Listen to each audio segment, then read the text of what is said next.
Nakakalimutan nyo yung ano nyo boundaries nyo Kakalimutan nyo yung boundaries nyo. Una sa lahat, hindi nyo kami binabayaran dito para magtau-tauhan at gawin yung robot at gawin yung katatawanan sa harapan. Pangalawa, hindi ako nag-board exam para lang hindi irespeto ng mga katulad nyo. Wala pa namang nararating sa buhay. Ang kakapal ng mga mukha nyo.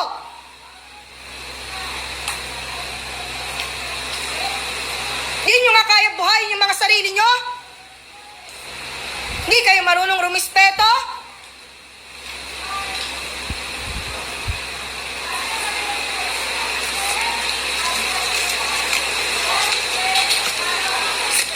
Mag-board exam din kayo para malaman nyo kung hanggang saan kayo. Baka hindi pa nga kayo pumasa sa ugali nyong ganyan. Hindi na nga kayo matalino sa mapa ng ugali.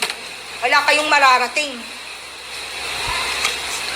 Ako na nagsasabi sa inyo. Wala kayong lugar sa mundo.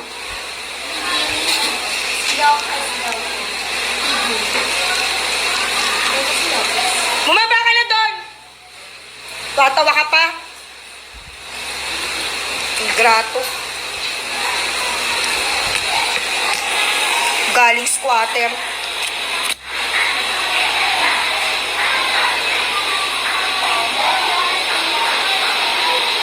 Nang mararating sa buhay.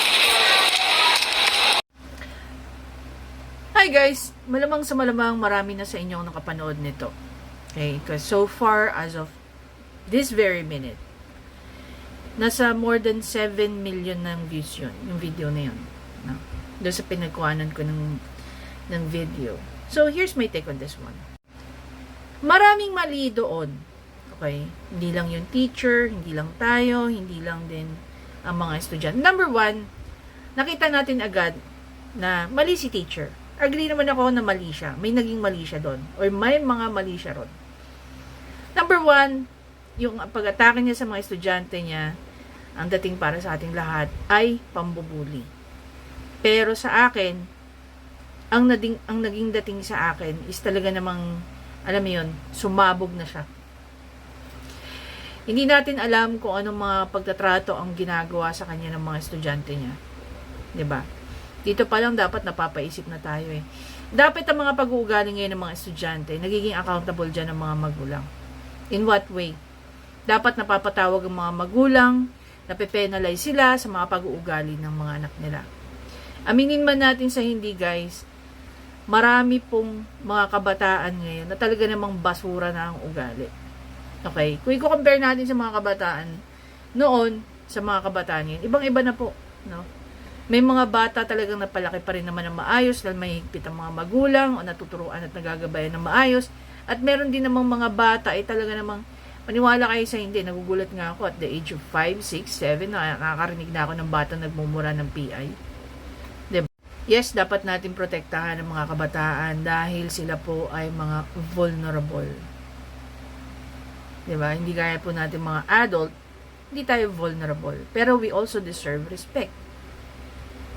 Nag-agree ako na may mali yung teacher, pero nag-agree din ako na merong pinanggagalingan yung kanyang emosyon. May mga estudyante rin talaga siya na hindi napalaki ng maayos ng kanilang mga magulang o pinapabayaan, or it's just that yung mga magulang ng mga batang yun magaspang din ang pag-uugali na na-inherit din ng mga kabataan. Ano ba ang pwede natin maging solusyon dito sa mga ganitong klaseng kabataan? Paano natin sila i-rehabilitate? In a sense na magkaroon ng, alam mo yung ma-reform ang kanilang mga pag-uugali.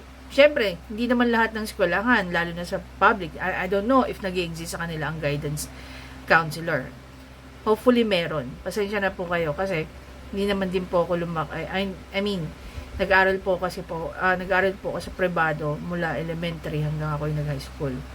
Pero even if nag-aral po ako sa isang government institution when I was in college, meron po kaming guidance counselor doon. I'm not sure lang sa mga public schools, no?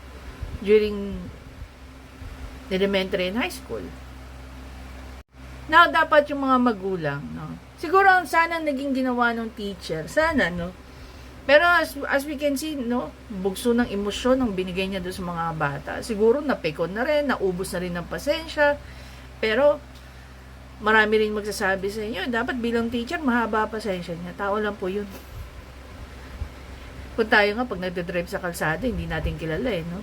Pagka sinagi tayo o kinat tayo, di ba? Katakot-takot na mura na ginagawa natin. Wala pang split second na bigla nating nawala. Wala pang split second na wala ang pasensya natin. How much more yung mga teacher? Lalo-lalo na sa mga public school. Imagine niyo po yung hirap. No? Marami rin naman po tayong kakilala, mag-anak, kaibigan ng mga public school teachers. And even yung mga teachers na sa private. Ang dami-dami po nilang tinatrabaho tapos ang baba ng mga sahod. Tapos you have to deal with this kind of attitude. Alam nyo, dapat pinoprotektahan din po natin yung mga teachers natin. Hindi lang din yung mga kabataan. Marami din po mga teachers, gaya ng teacher ko from high school. Tinanong ko siya, Ma'am,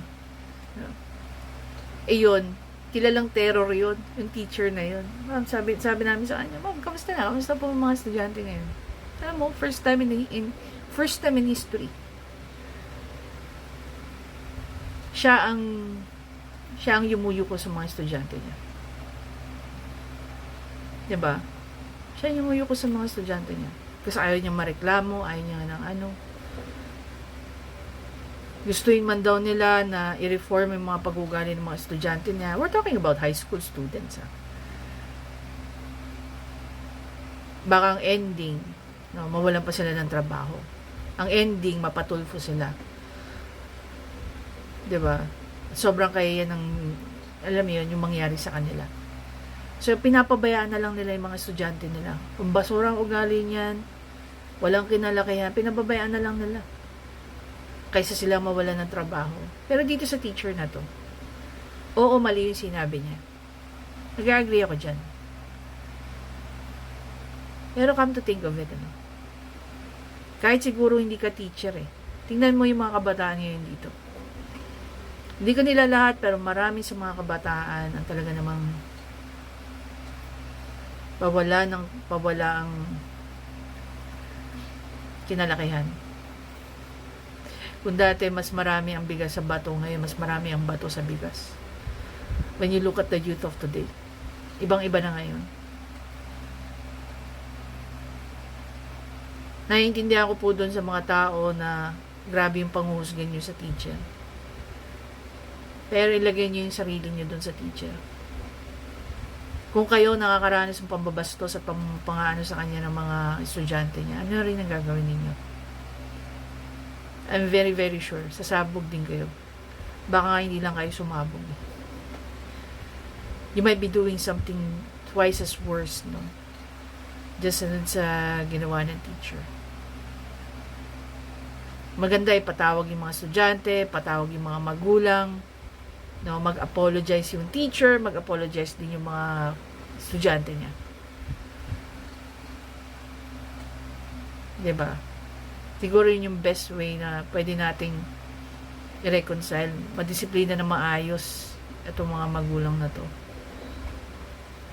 Hindi na yung bata, yung mga magulang na disiplinahin. Dahil nagpalaki sila ng mga ganyang klaseng bata. No? Na halos ireklamo. Alam mo, dapat nga magkaroon ng policy sa school. Pag ang mga kabataan, ganyang kagagas pang ang ugali. Dapat hindi na nila pinapayagang mag-enroll hanggat hindi nare-reform ng mga magulang sa loob ng bahay. Diba? Minsan ng teacher, di mo alam kung saan mo ilalagay Disiplinahin, ipapatulfo. Pabayaan, babastusin sila. Diba? Ang hirap maging teacher sa Pilipinas, no? Dami mo ng trabaho, nadidegrade ka pa ng sarili mong estudyante.